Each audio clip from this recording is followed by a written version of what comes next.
One day, I looked in the mirror and could not recognize myself. I was deeply constricted with bondage created by sin and addiction. I had no direction, no path, and no hope. It was as if I was asleep. I was alive and breathing, but asleep spiritually. I fell victim to an abusive relationship. I was asleep, but life, it kept happening. I decided to get help with my drug addiction. I spent 3 months in rehab and a few more months in a sober living facility. I stopped drugging, but continued to sin. I stopped drugging, but life kept happening. My last day of rehab is when everything fell apart. There were some unfortunate things that happened to my daughter. My daughter fell victim to a child predator, and still life kept happening. I finally finished all my treatment facilities. During that year, I lost custody of my 2 daughters. I still had my 2 boys, and I lived with them, but yet I was still sleeping spiritually. I sinned daily and did not even realize that half of my actions were still sin. I was asleep and dead in my own sins. There was a hole and a void within me, and nothing filled it. I tried drugs, alcohol, sex, and even hobbies such as painting. I started dabbling in witchcraft and attempted to seek the dead for answers. I wanted answers to life, so I turned to Satan unknowingly for them. I sought out the dead for many months, asking questions and performing rituals.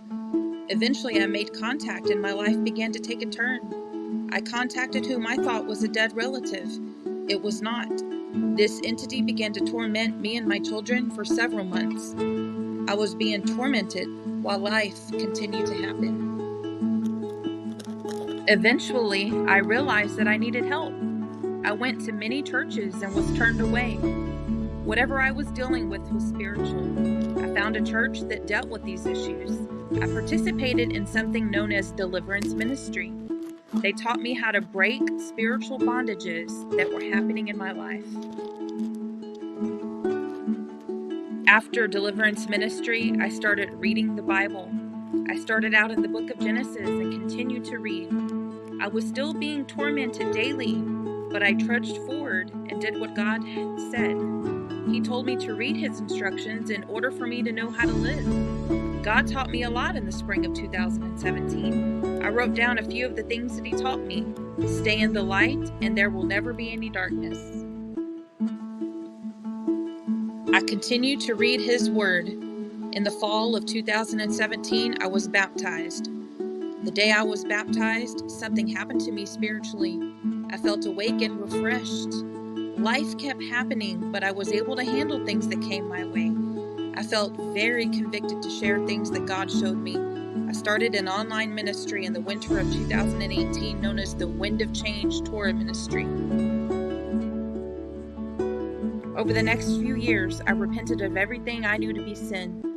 As I read His instructions, the Bible, I was able to discern what sin was. I continue to read the Bible and I apply it to my life. I teach my children and I teach others what I have learned. God has saved me from myself and from this world. In the year 2020, I met my husband. In the year 2021, God placed me into a job working with homeless veterans. In the year 2022, God granted me custody of my girls. In the same year, I started school, which is paid for by a scholarship, which was also because of God. God has changed my life. I do not deserve His blessings, yet He continues to bless me. Spiritual warfare is a real battle. It's a battle of the mind. Satan wants nothing more than to destroy God's children. God called my name in the year 2017, and maybe even earlier, and eventually I followed. He saved my life. I am grateful for the testing and trials that come with following God. It raises my faith and keeps me sustained. His grace is truly sufficient enough for me. Praise Yah. So what now? The torment is gone. The anxiety and depression have lifted. I have purpose. I have a mission. Life is still happening, but I rest in Messiah.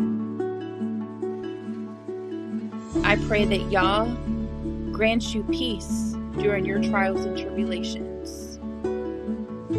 Thank you.